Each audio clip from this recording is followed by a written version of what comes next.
నమస్తే, welcome to reporters time. నేను రాజశేఖర్. ప్రాంతం ఏదైనా, అంశం ఏదైనా, పార్టీ ఏదైనా దానిపై సమగ్ర సమాచారం అందించడానికి మా ప్రతినిధి అందరూ సిద్ధంగా ఉన్నారు. ముందు మనం నిజామాబాద్ వెళ్దాం. అక్కడ మా ప్రతినిధి నవీన్ మనకు అందుబాటులో ఉన్నారు. ప్రధానంగా రాష్ట్రం మారినటువంటి ప్రభుత్వ పాఠశాల పరిస్థితి అన్నచందంగా మారినటువంటి పరిస్థితి కనిపిస్తుంది. ఇక స్వరాష్ట్రంలో బిక్కుబుక్కుమని గడుపుతున్నటువంటి విద్యార్థుల పరిస్థితి చాలా ఆర్భాటగా ప్రభుత్వం నిర్వహించినటువంటి మన ఊరు మనబడి కార్యక్రమం ఎక్కడ కూడా పూర్తి స్థాయిలో ఉపయోగపడినటువంటి పరిస్థితి కనిపించట్లేదు. పశువుల కొట్టం కన్నా హీనంగా పలు ప్రభుత్వ పాఠశాలలు, కొన్ని పాఠశాలలు ఉన్నటువంటి పరిస్థితి కనిపిస్తుంది. ఇక పాఠశాలలో పాటు గురుకులాలు కూడా కొంతమంది ప్రాణాలు కోల్పోతున్నటువంటి విద్యార్థుల పరిస్థితి కూడా కనిపిస్తుంది. అలాగే ఎక్కడ కూడా మన ఊరు మనబడి కార్యక్రమానికి సంబంధించినటువంటి రిజల్ట్ అయితే మాత్రం పూర్తి స్థాయిలో కనిపించినటువంటి పరిస్థితి లేదు. ఇక కామారెడ్డి జిల్లా మాచరేడులో మినీ గురుకుల పాఠశాలలో ఒక దారుణం చోటు చేసుకుంది. పాము కాటుకు ఒక విద్యార్థి నిఖిత గురైనటువంటి పరిస్థితి. సకాలంలో వైద్యం అందడంతో ఆమె ఒకసారిగా అక్కడ నుంచి పెను ప్రమాదం తప్పించడం, ప్రాణాపాయ నుంచి తప్పినటువంటి పరిస్థితి కనిపిస్తుంది. మొత్తానికి ఇక్కడ ఉన్నటువంటి నిర్లక్ష్యంపై పూర్తి అప్డేట్స్ ఏంటి నవీన్ చెప్పండి.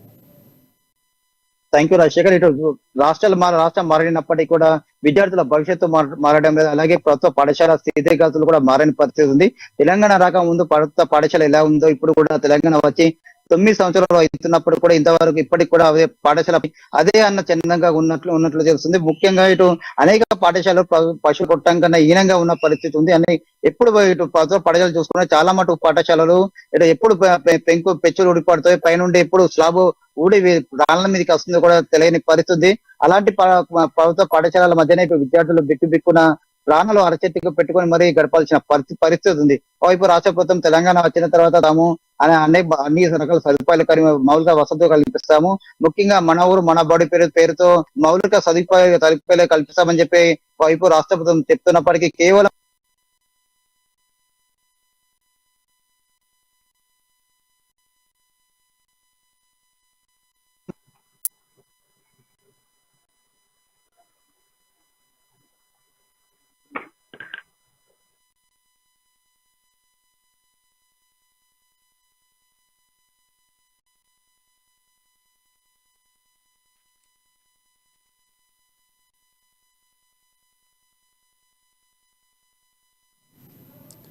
రైట్, నెక్స్ట్ మనం భద్రాద్రి కొత్తగూడెం వెళ్దాం. అక్కడ మా ప్రతినిధి నవీన్ మనకి సిద్ధంగా ఉన్నారు. పొంగులేటిలో ఇక పాటు కాంగ్రెస్లో చేరినటువంటి పొంగులేటి ప్రసాద్ రెడ్డి కూడా అందులో కాంగ్రెస్ పార్టీలో చేరినటువంటి పరిస్థితి కనిపిస్తుంది. ప్రసాద్ రెడ్డి చేరికతో కార్యకర్తల కొత్త ఆలోచనలు, కొత్త ఉత్సాహం వచ్చినటువంటి పరిస్థితి. ఇక ఇన్ని రోజులు ఏ పార్టీలో చేరినటువంటి ప్రసాద్ రెడ్డి తాజాగా కాంగ్రెస్ పార్టీలో చేరడంపై ఇప్పుడు చర్చ జరుగుతున్నటువంటి పరిస్థితి కనిపిస్తుంది. దీనిపై పూర్తి అప్డేట్స్ ఏంటి నవీన్ చెప్పండి. Thank you Rajasekhar. ఏదైతే ఉమ్మడి ఖమ్మం జిల్లాలలో ఆసక్తి రేకెత్తించినటువంటి పొంగులేటి శ్రీనివాస్ రెడ్డి పార్టీ మార్పు అనేది ఇప్పుడైతే అంటే కాంగ్రెస్ పార్టీలో అయితే చేరిన నేపథ్యంలో అయితే గత 6 నెలలుగా కూడా ఇటు వారి అభిమానులు కావచ్చు, ఉమ్మడి ఖమ్మం జిల్లాలో కావచ్చు, ఏదైతే ఒక ప్రశ్న ఇది పొంగులేటి శ్రీనివాస్ రెడ్డి ఏ పార్టీలో చేరతారు అని చెప్పి దానికి ఒక ఫుల్ స్టాప్ పెట్టినట్టు కాంగ్రెస్ పార్టీలో చేరిన అయితే ఇప్పుడు ఉమ్మడి ఖమ్మం జిల్లాలతో పాటు పొంగులేటి అనుచరులు అభిమానుల్లో కూడా ఒక కొత్త ప్రశ్న కూడా లేవనెత్తినట్లుగా కూడా చూడొచ్చు. ఏదైతే పొంగులేటి శ్రీనివాస్ రెడ్డి సోదరుడు పొంగులేటి ప్రసాద్ రెడ్డి అంటే తను ఇన్ని సంవత్సరాలు కూడా అంటే పొంగులేటి శ్రీనివాస్ రెడ్డి రాజకీయాలలో ఉన్నప్పటికీ కూడా ఆయనతోటి అంటే ఆయన బిజినెస్ కావచ్చు, లేకపోతే ఆయన రాజకీయ వ్యవహారాలు బ్యాగ్ తప్ప ఇప్పటిదాకా ఏ ఒక్క పార్టీ కండువా కూడా ఆయన కప్పుకున్న పరిస్థితి కూడా లేదు.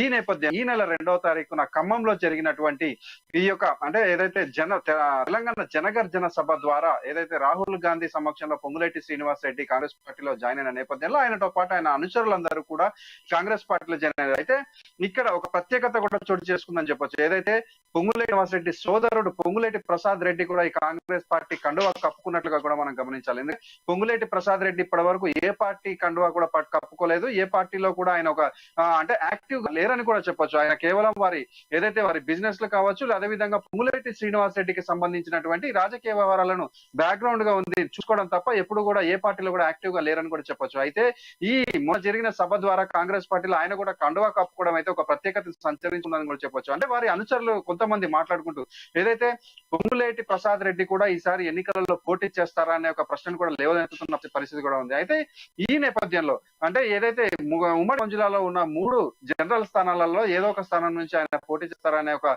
ప్రశ్న కూడా ఈ యొక్క ఉమ్మడి ఖమ్మం జిల్లా అభిమానులకు లేకపోతే ప్రజలలో కూడా ఈ అంటే రేకెత్తుతుందని కూడా ముఖ్యంగా మనం చూసుకుంటే ప్రసాద్ రెడ్డి అనేక మార్లు మాట్లాడుతూ కూడా ఎక్కడ కూడా అంటే నాకు రాజకీయాలు అంటే రాజకీయాల్లో నేను చేయలేనని, అదే విధంగా నేను అంటే మీడియా ముందు కూడా నేను మాట్లాడలేనని చెప్పిన పరిస్థితి కూడా ఉంది. ఈ నేపథ్యంలో ఆయన కాంగ్రెస్ పార్టీ కప్పుకోవడం అయితే అనేక ప్రశ్నలకు కూడా తావిస్తుందని కూడా చెప్పొచ్చు. అంటే ముఖ్యంగా అంటే వారి అనుచరులు అనేక మంది కూడా మాట్లాడుకుంటూ అంటే ఆయన ఎక్కడి నుంచి పోటీ చేస్తారో మాకే కానీ ఏదైతే అంటే ఇన్ని సంవత్సరాలు ఏ ఒక్క పార్టీకి కండువా కప్పుకున్నటువంటి ప్రసాద్ రెడ్డి ఇప్పుడు కాంగ్రెస్ పార్టీ తీర్థం పుచ్చుకోవడంలో అయితే ఏదో ఒక ప్రత్యేకత అయితే అంటే ఉన్నట్లు కూడా వారు చెప్తున్న పరిస్థితి కూడా ఉంది. అంటే దీని అంతటిని కూడా చూస్తుంటే ఇప్పుడు పొంగులేటి అభిమానులకు ఆనందం కూడా వ్యక్తమవుతున్నట్టు చూస్తాం. మొన్నటి వరకు పొంగులేటి శ్రీనివాస్ రెడ్డి పార్టీ కావచ్చు, లేకపోతే ఆయన ఎక్కడి నుంచి పోటీ చేస్తారు అనే ఒక ప్రశ్న ఉన్న నేపథ్యంలో ఇప్పుడు పొంగులేటి శ్రీనివాస్ రెడ్డి సోదరుడు పొంగులేటి ప్రసాద్ రెడ్డి కూడా పార్టీలో ఉంటారా అనే ఒక ప్రశ్న అయితే వారిలో వచ్చిన నేపథ్యంలో వారు అంటే ఒకవైపు ఆశ్చర్యం, మరోవైపు ఆనందంలో కూడా మునుగుతున్న పరిస్థితి కూడా ఉంది. వీటన్నిటి అంటే ఏదైతే పొంగులేటి ప్రసాద్ రెడ్డి కావచ్చు లేదా పొంగులేటి శ్రీనివాస్ రెడ్డి దీనిపై క్లారిటీ ఇచ్చేంత వరకు అయితే ఈ ప్రశ్నపై ఏదైతే ఈ యొక్క దీనిపై క్లారిటీ రావాల్సిన అవసరం అయితే ఉందని కూడా చెప్పొచ్చు రాజశేఖర్. రైట్. ఒకటి నవ్వేన్, అంటే ఇంతవరకు ఆయన మీడియా ముందుకు పార్టీకి సంబంధించినటువంటి విమర్శలు కానీ లేకపోతే ఏ పార్టీకి సంబంధించిన రాజకీయ అంశాలు కూడా ఎక్కడ మాట్లాడినటువంటి పరిస్థితి లేదు. కానీ మనం తాజాగా మన అమ్మ న్యూస్తో ఆయన ఒక మాట్లాడినటువంటి పరిస్థితి కూడా కనిపిస్తుంది. పూర్తిగా బీఆర్ఎస్ ప్రభుత్వం పైన ఆయన స్థాయిలో ఆయన విమర్శలు చేయడం, రాకుండా జనాల్లో ఆపుతున్నారని కూడా సభకు ముందు జరిగినటువంటి ఒక మీడియా సంబంధించినటువంటి మన అమ్మానిస్తో ప్రత్యేకంగా మాట్లాడినటువంటి పరిస్థితి కూడా ఉంది. అంటే దానికి కూడా రాజకీయ కార్యాచరణ కూడా ఇంకా పూర్తిగా శ్రీనివాసరెడ్డి సమక్షంలో ఈసారి ఆయన అరంగేట్రం జరిగి ఒక స్థానం నుంచి పోటీ చేసే అవకాశాలు అయితే ఎంతవరకు ఉన్నాయనుకోవచ్చు మనం? అంటే పూర్తిగా దీని వెనకాల శ్రీనివాసరెడ్డి పార్టీ ఎంతవరకు ఉండొచ్చు అనుకోవచ్చు?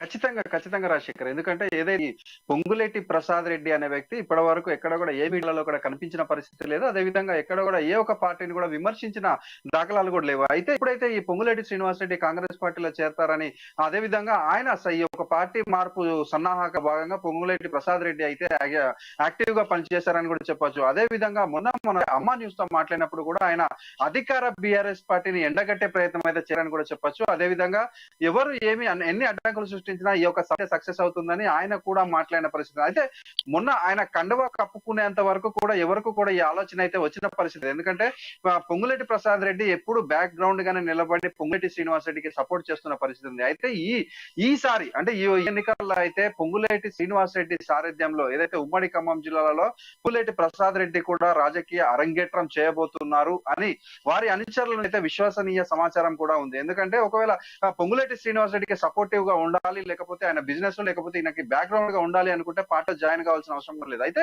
ఇన్ని సంవత్సరాలుగా ప్రసాద్ రెడ్డి ఏ పార్టీ వైపు చూడని వ్యక్తి ఇప్పుడు అంటే కొత్తగా అంటే ఈ వచ్చే ఎన్నికల్ని టార్గెట్ గానీ ఈ యొక్క కాంగ్రెస్ పార్టీలో జాయిన్ అయినట్లుగా కూడా మనం చూడొచ్చు. అయితే ఏది ఏమైనప్పటికీ ఇటు పొంగులేటి శ్రీనివాస్ రెడ్డి ఒకవైపు, మరోవైపు పొంగులేటి ప్రసాద్ రెడ్డి ఒకవేళ ఎన్నికలు పోటీ చేసినట్లయితే ఇంతకు మించి పొంగులేటి అభిమానులకు అయితే పండగ లేదని చెప్పొచ్చు. ముఖ్యంగా చూసుకుంటే ఈ యొక్క ఉమ్మడి ఖమ్మం జిల్లాలో ఉన్న 3 జనరల్ స్థానాలలో ఏదో ఒక స్థానం నుంచి పోటీ చేస్తారా అనే ఒక ప్రశ్న కూడా అయితే అభిమానులు ఉంది రాజశేఖర్.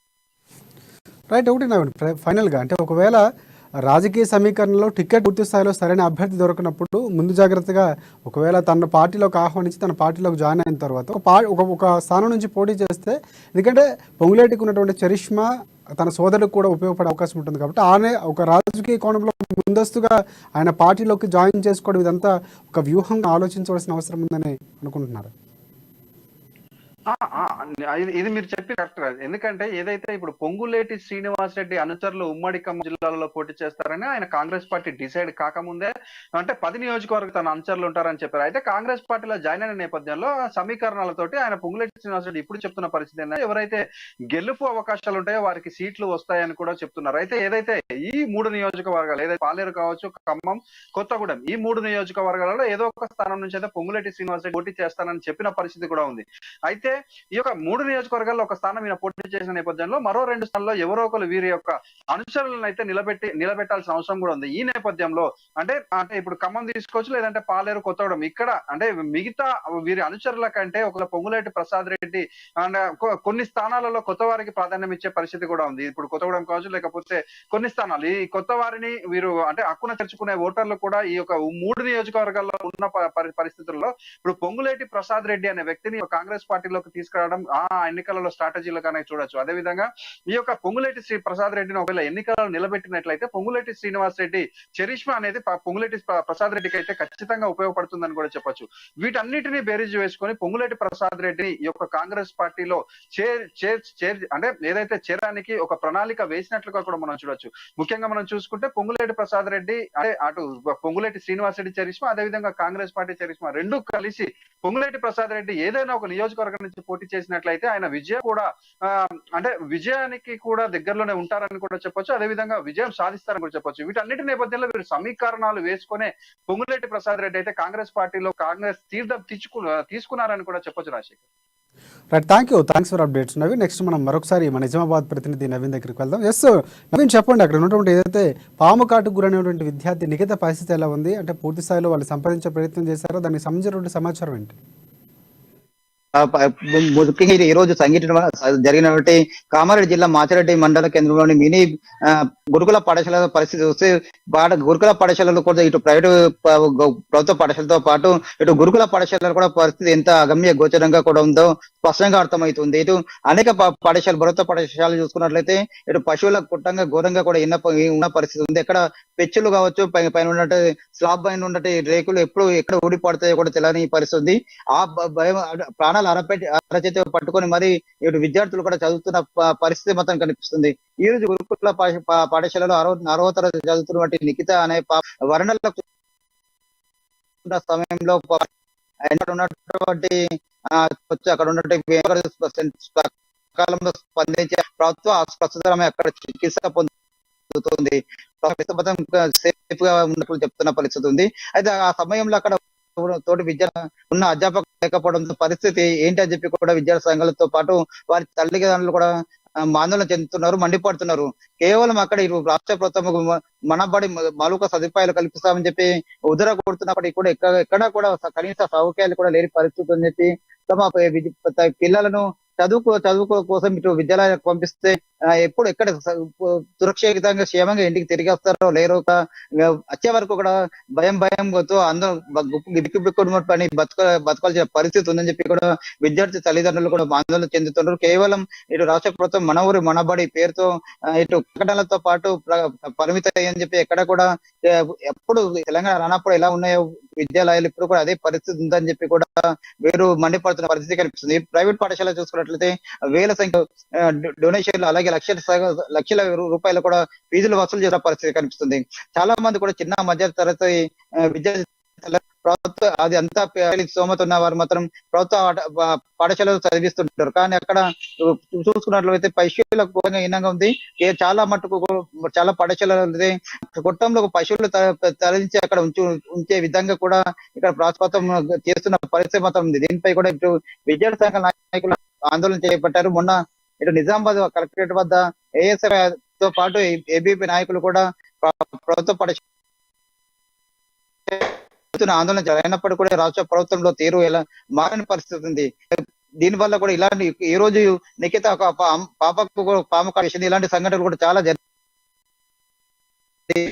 పెంకులు కూడా ఓడిపడిన పరిస్థితి ఉంది. అయినప్పటికీ కూడా రాష్ట్ర ప్రభుత్వం మొద్దు నిద్ర వహిస్తుందని చెప్పి దీనిపై ఖచ్చితంగా ఇటు విద్యార్థి సంఘాల తరపున ఆందోళన చేపడతామని చెప్పి చెప్తున్నప్పటికీ కూడా ఇంతవరకు కూడా రాష్ట్ర ప్రభుత్వం దీనిపై ఎలాంటి చర్యలు కూడా తీసుకున్న రైట్ నవీన్, ఒకటి అంటే మినీ గురుకుల పాఠశాల ఏదైతే ఉందో మాచారెడ్డికి సంబంధించి పాఠశాల ఉపాధ్యాయులు ఏమంటున్నారు, ప్రధాన ఉపాధ్యాయులు కానీ అక్కడ ఉన్నటువంటి స్టాఫ్ కానీ ఈ విషయాన్ని విద్యాశాఖ అధికారులకు తీసుకువెళ్ళం కానీ అంతకు ముందు జరిగినటువంటి అంటే ఏదైతే వసతులకు సంబంధించి అక్కడ ఉన్నటువంటి పరిశుభ్రతకు సంబంధించినటువంటి విషయాలపైన విద్యాశాఖను ఫిర్యాదు చేయడం కానీ ఈ విషయానికి సంబంధించి ఏదైతే విద్యార్థికి సంబంధించి పాము కాటుకు గురైన నేపథ్యంలో ఆయన ఇచ్చినటువంటి వివరణ ఏంటి అక్కడ విద్యార్థులకు సంబంధించి ఉపాధ్యాయులు?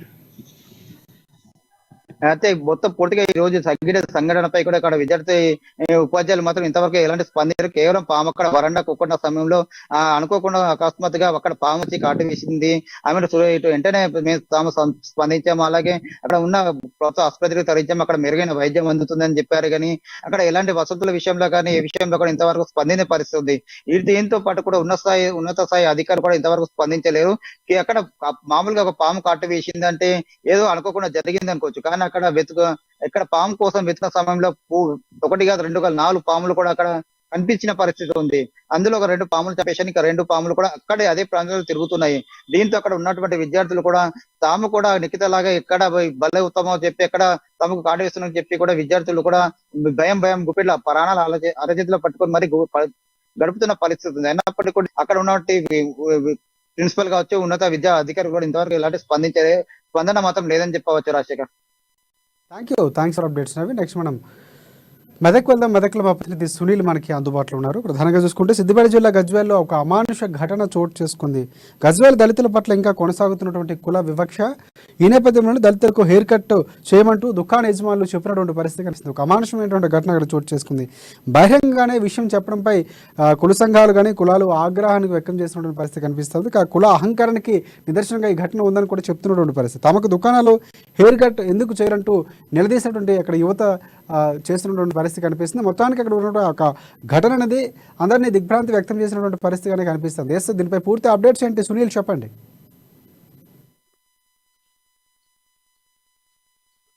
సిద్దిపేట జిల్లా జగదేవ్పూర్ మండలం తిమ్మాపూర్ గ్రామంలో అయితే తీవ్ర అమానుష ఘటన చోటు చేసుకుందని చెప్పవచ్చు. ప్రస్తుత ఈ పరిస్థితుల్లో కూడా ఇంకా దళితుల పట్ల కుల వివక్ష కొనసాగుతుంది అని చెప్పడానికి ప్రత్యక్ష ఉదాహరణగా నిలుస్తున్నటువంటి పరిస్థితి. అయితే మంగళి కులానికి చెందినటువంటి వ్యక్తులు దళితుల పట్ల తీవ్ర వివక్షతో ఉన్నారని చెప్పవచ్చు. ఈ గ్రామంలో గత కొన్ని దశాబ్దాల కాలంగా ఎవరు కూడా మంగళి కులానికి చెందినటువంటి వ్యక్తులు తమ దుకాణంలోకి దళితులకు ప్రవేశం లేదు అని కూడా బహిరంగంగానే చెప్తున్నటువంటి పరిస్థితి ఉంది. వారికి హెయిర్ కట్ చేయాలంటే గ్రామ శివారులో చెట్ల కింద చేయాల్సినటువంటి దుకాణాలకు మాత్రం మీకు ప్రవేశం లేదని చెప్తా ఉన్నారు. ఈ నేపథ్యంలో దశాబ్దాలుగా కొనసాగుతున్నటువంటి కుల వివక్షకు చర్మగీతం పాడాలని భావించినటువంటి కొందరు యువకులు దుకాణాల్లోకి ప్రవేశించారు. తమకు ఎందుకు హెయిర్ కట్ చేయరని చెప్పి కూడా దుకాణ యజమానులు నిలదీస్తే తాము చేయవని చెప్పి కూడా వారు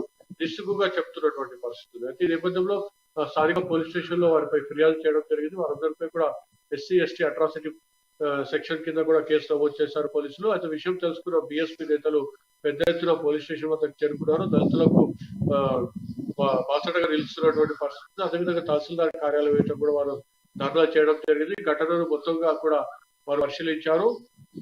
అదేవిధంగా ఎవరైతే మంగళి కులానికి చెందినటువంటి వ్యక్తులు ఉన్నారో వారు కుల వివక్షతో ఇప్పటికి కూడా పాల్పడడం చట్టరీత్యా నేరం అని చెప్పి కూడా వారు చెప్తున్నటువంటి పరిస్థితి. అయితే చూసుకున్నట్లయితే గజ్వేల్ నియోజకవర్గంలో తరచూ ఏవో ఒక సంఘటనలు రాష్ట్ర వ్యాప్తంగా సంచలనం రేపుతుందని చెప్పవచ్చు. తాజాగా గత 2 రోజుల్లో చూసినటువంటి శివాజీ విగ్రహం చెందినటువంటి అవమానం ఘటనకు సంబంధించి కూడా 2 రోజుల పాటు తీవ్ర అల్లర్లు జరిగిన నేపథ్యంలో అది ఆ ఘటన మరవక ముందే తాజాగా కుల వివక్ష ఘటన ఒక్కసారిగా చర్చనీయాంశం అయింది. రాష్ట్ర వ్యాప్తంగా కూడా ఈ అంశం చర్చలో ఉందని చెప్పవచ్చు. ఎందుకంటే గ్రామం చెందిన పెద్ద ఎత్తున దళిత కులానికి చెందినటువంటి యువకులందరూ కూడా ఒక్కసారిగా బయటకు వచ్చారు. వారు పోలీస్ స్టేషన్ అయితే కూడా ఆందోళన చేసినటువంటి పరిస్థితి. తమకు జరుగుతున్నటువంటి కుల వివక్షను అధికార పార్టీ నేతలు కానివ్వండి లేదంటే ఇతర ప్రజా సంఘాలు కానీ పట్టించుకోకపోవడం మరొకటి కూడా వారు విమర్శిస్తున్నటువంటి పరిస్థితి. ఎందుకంటే దశాబ్దాలుగా తమ తాతల తండ్రులు ఇదే వివక్షకు గురయ్యారు. తాము కూడా ప్రస్తుతం చదువుకొని ఈ పరిస్థితుల్లో ఉన్నప్పుడు కూడా కుల వివక్షకు గురవడం ఏంటని చెప్పి వారు ప్రశ్నిస్తూ ఉన్నారు. వారి ప్రశ్న మొత్తం కూడా సభ్య సమాజం తలదించుకునేలా ఉందని చెప్పి కూడా దళిత సంఘాల నేతలు చెప్తున్నటువంటి పరిస్థితి. ఎందుకంటే ముఖ్యమంత్రి కేసీఆర్ ప్రాతినిధ్యం వహిస్తున్నటువంటి గజ్వేల్ నియోజకవర్గంలో కుల వివక్ష సంబంధించినటువంటి అంశం తెరపైకి రావడం కూడా అంశంగా కూడా మనం భావించవచ్చు.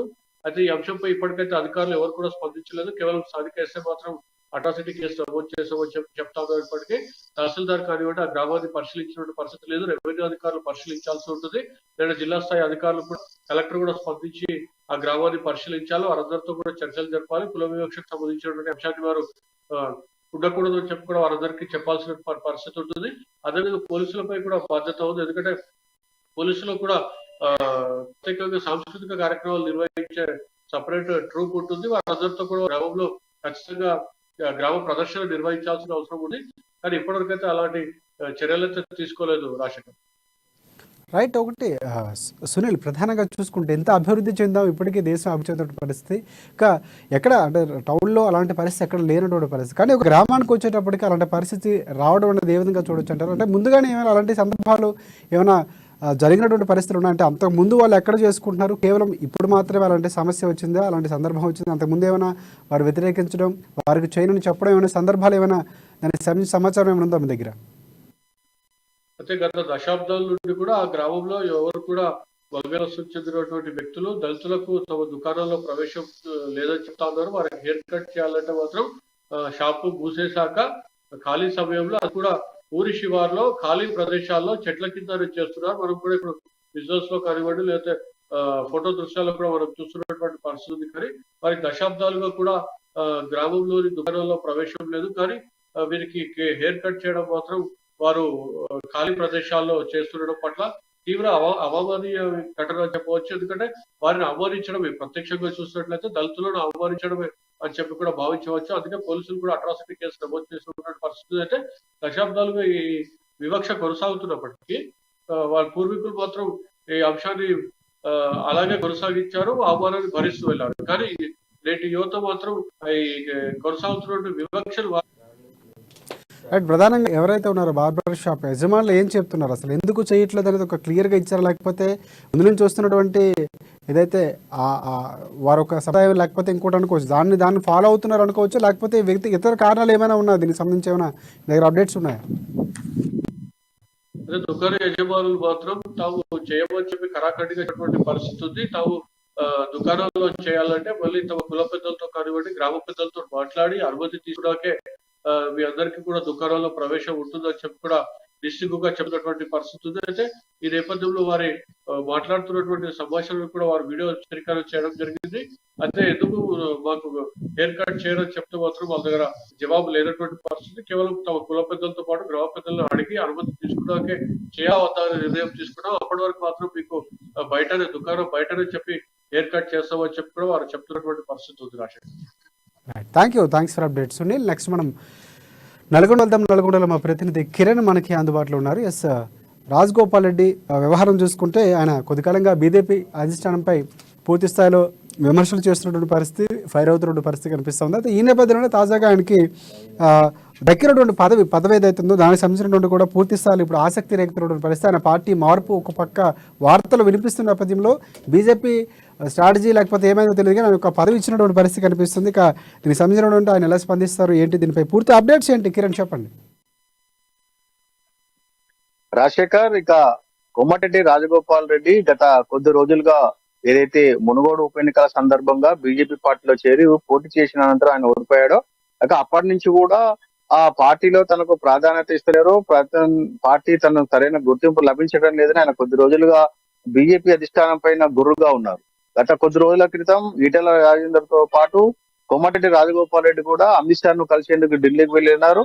అయితే పార్టీ తమకు సరైన గుర్తింపు ఇవ్వాలని, ఆ పార్టీలో సముచిత స్థానం కల్పించినట్టయితే పార్టీలో ఉంటాము, లేకుంటే వేరొక ఆప్షన్ అన్నట్టు కూడా వారికి అధిష్టానానికి వాళ్ళు అల్టిమేటం జారీ చేయడం తోటి ఏదైతే బీజేపీ అధిష్టానము నిన్న ప్రకటించినట్టుగా కేంద్ర మంత్రి కిషన్ రెడ్డికి బీజేపీ అధ్యక్షునితో పాటు ఈటెల రాజేందర్ కు ఎన్నికల కమిటీ చైర్మన్ కూడా ఇచ్చిండ్రు. అయితే 2 రోజుల క్రితం రాజగోపాల్ రెడ్డికి ఎలాంటి పదవి దక్కపోవడం తోటి ఆ రాజగోపాల్ రెడ్డి తోటి పొంగులోటి శ్రీనివాస్ రెడ్డితో పాటు జూపల్లి కృష్ణారావు కూడా ఒక ఫామ్ హౌస్ లో కలిసినట్టుగా వారి మధ్య చర్చలు జరిగినట్టుగా తెలుస్తుంది.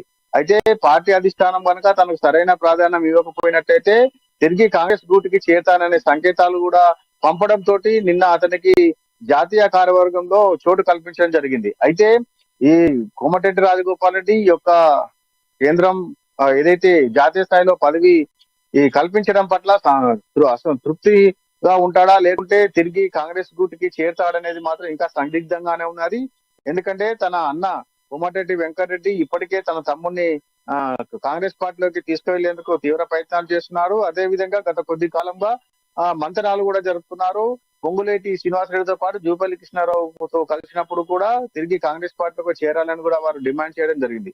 ఈ నేపథ్యంలో ఒక్కసారిగా ఈటల రాజేందర్ తో పాటు కోమటిరెడ్డి రాజగోపాల్ రెడ్డి కూడా బీజేపీ అధిష్టానం వారి యొక్క సమస్యను పరిష్కరించేందుకు, వారికి సముచిత స్థానం కల్పించేందుకు ఇద్దరు కూడా పదవులు ఇచ్చింది. దీంతో మరి ఈటల రాజేందర్ తో పాటు కోమటిరెడ్డి రాజగోపాల్ రెడ్డి తిరిగి బీజేపీ పార్టీలో కొనసాగుతారా, ఏదైతే బండి సంజయ్ ని తప్పించిన అనంతరం కిషన్ రెడ్డిని రాష్ట్ర అధ్యక్షుడిగా నియమించిన తర్వాత వీరంతా సర్దుకుపోయి బీజేపీని మరో 6 నెలల కాలంలో పార్టీని ముందుకు తీసుకుపోయి తెలంగాణలో బీజేపీని బలోపేతం చేసే దిశగా రానున్న ఎన్నికల్లో విజయం సాధించేందుకు వీరు కృషి చేస్తారనేది ఇంకా ప్రశ్నార్థకంగా ఉంది. ఎందుకంటే వీరు మొదటి నుంచి కూడా కోమటిరెడ్డి రాజగోపాల్ రెడ్డి కాంగ్రెస్ పార్టీలో ఎంపీగా, ఎమ్మెల్సీగా, ఎమ్మెల్యేగా కూడా పదవులు అనుభవించి మునుగోడు ఎన్నికల ఏదైతే ఉప ఎన్నిక వచ్చిందో ఆ సందర్భంగా బీజేపీ నుంచి పోటీ చేసి స్వల్ప మెజార్టీతో ఓడిపోవడం జరిగింది. తిరిగి ఆ తర్వాత సరైన ప్రాధాన్యం లభించడం లేదని తిరిగి కాంగ్రెస్ గూటికి చేరేందుకు కూడా ఆయన ప్రయత్నాలు కూడా మొదలు పెట్టడం, తన అన్న కోమటిరెడ్డి వెంకటరెడ్డి ద్వారా మంత్రాలు కూడా జరపడం జరిగింది. ఈ నేపథ్యంలో ఒక్కసారిగా బీజేపీ అధిష్టానం ఈటల రాజేంద్రతో పాటు కోమటిరెడ్డి రాజగోపాల్ రెడ్డిగా పదవులు ఇవ్వడం తోటి వీరు ఈ యొక్క పార్టీలో ఉండి పార్టీని ముందుకు తీసుకెళ్తారు, తిరిగి మరొకసారి అసంతృప్తిని వ్యక్తం చేసి కాంగ్రెస్ గూటికి చేరతాననేది మాత్రం తెలంగాణతో పాటు ఉమ్మడి నల్గొండ జిల్లా వ్యాప్తంగా కాంగ్రెస్ శ్రేణులతో పాటు బీజేపీ శ్రేణులు ఆసక్తిగా వీరి యొక్క కదలికలను గమనిస్తుంది. తిరిగి కాంగ్రెస్ గూటికి చేరి మళ్ళీ తిరిగి మునుగోడు నుంచా లేకపోతే ఎంపీగా పోటీ చేశారనే దానిపైన కూడా ఉమ్మడి నల్గొండ జిల్లా వ్యాప్తంగా అతని అనుచరులు కావచ్చు, కార్యకర్తలు కావచ్చు ఆసక్తిగా ఎదురు చూస్తున్నారు. మొత్తానికి కోమటిరెడ్డి రాజగోపాల్ రెడ్డి యొక్క కదలిక రానున్న రోజుల్లో అతని అడుగు ఎటుపోతుంది అనేది అయితే ఒక ప్రశ్నార్థకంగానే మిగిలింది. రాజశేఖర్.